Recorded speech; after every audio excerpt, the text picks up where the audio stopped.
ডাব মাখা। হ্যাঁ, শুনে এটাই মনে হবে তো ডাব মাখা আবার কি?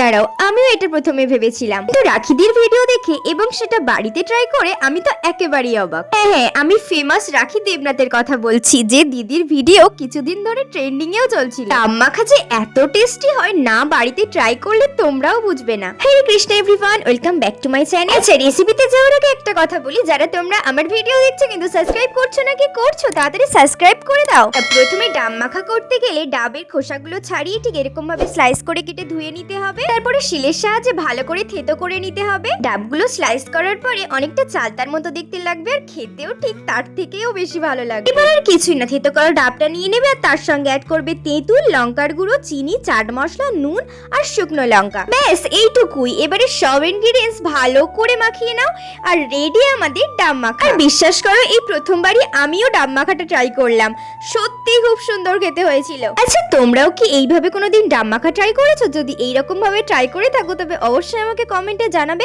আর যারা এইরকম ভাবে ট্রাই করোনি, অন্যভাবে ট্রাই করেছো, তারা অবশ্যই কিন্তু আমাকে রেসিপিটা বলো।